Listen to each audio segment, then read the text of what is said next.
What is going on, people? Welcome to your 50th Java tutorial. And I know it's been a while since I started making Java tutorials, but hey, we're going to get back on track and start learning some more Java. So actually I had planned out that we're going to learn polymorphism, but I think I'm just going to skip right to GUIs because it's a lot funner and it's better if we know how to make an interface before we start getting into some other stuff. Plus, when we have an interface and stuff, you can see what everything does, and you're not just typing random code that you're like, alright, what is this, the matrix? Because, you know, it's time we started building an application that the user can interact with and see.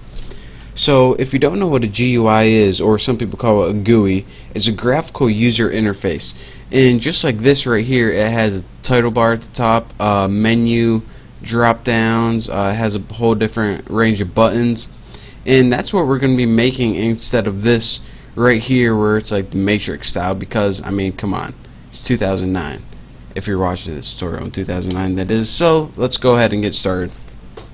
Now the first thing you need to know is that all GUIs are built from GUI or GUI components. That means there has to be a component for a menu, a dialog box, scroll bars. You have to add each one of those individually. So how do you just go ahead and get these components? Well, actually, Java has a built-in class that stores all the components you need. You just need to tell it where to put it and what to do with it. And they are created using different methods. And the methods you use to create this in the class is called the JOptionPane class. Now, like I said, this class is built into Java, so anytime you want to make a button, all you need to do is call it from the class. And there are different ways to do this, but this is the easiest way. So in order to get all those buttons and toolbars and everything, we first need to import the entire class. So let's go ahead and before your even class right here, just go ahead and put import javax dot swing dot j option pane, and make sure you type the J and the O capital option pane, and just like that. And now we're getting a little error that says the import java JOptionPane pane is never used. So let's go ahead and fix that by using some stuff right now. So now we imported the class, which means we have access to all the crap in it. So let's start using some of that crap. The first thing we're going to want to do is set two variables. By the way, I'm going to build a program where you enter a number in one box and then click OK, you enter a number in another, click OK, and the end box, the third one, shows your answer. You'll see in a little bit. So we need to set this equal to a string variable and set it equal to first number, and I'm just going to write fn, or fn for first number. Now what you need to do is call the class, which is JOptionPane, use your period or dot separator, and the method for an input dialog is show input, if you couldn't tell by these 100 pop-up things that pop up, dialog. And it's going to take one parameter right here, and this is the message.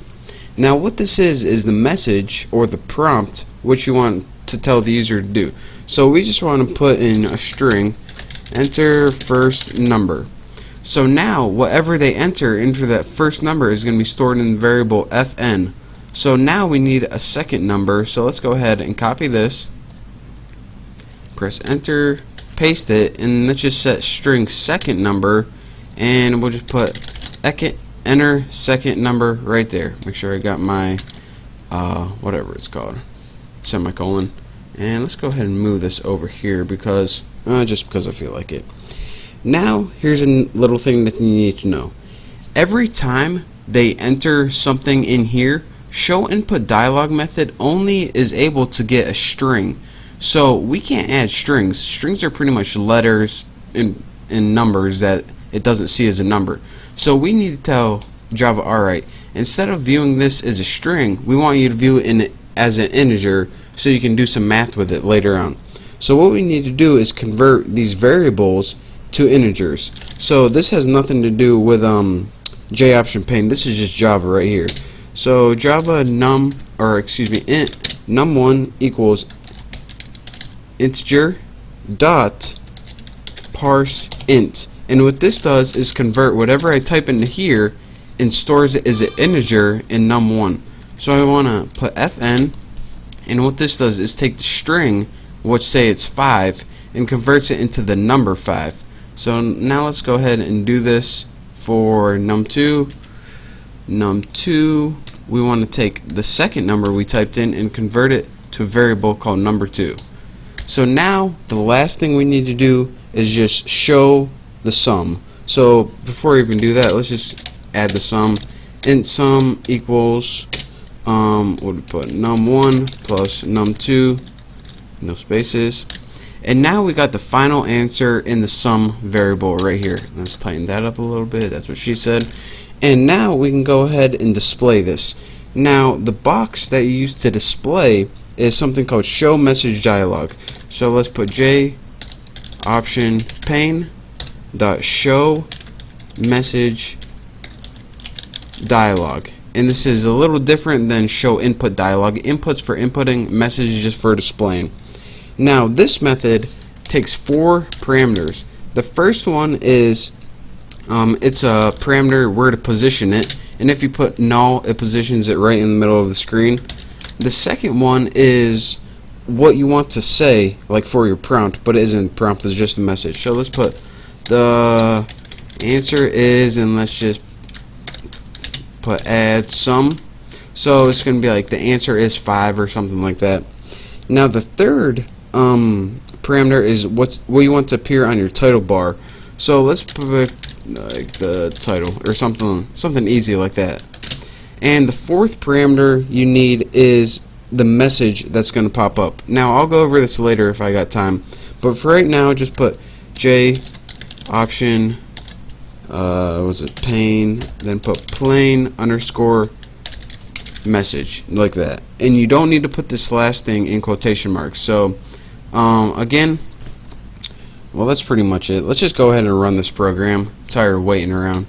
So let's go ahead, click OK, run it. Enter your first number, 3.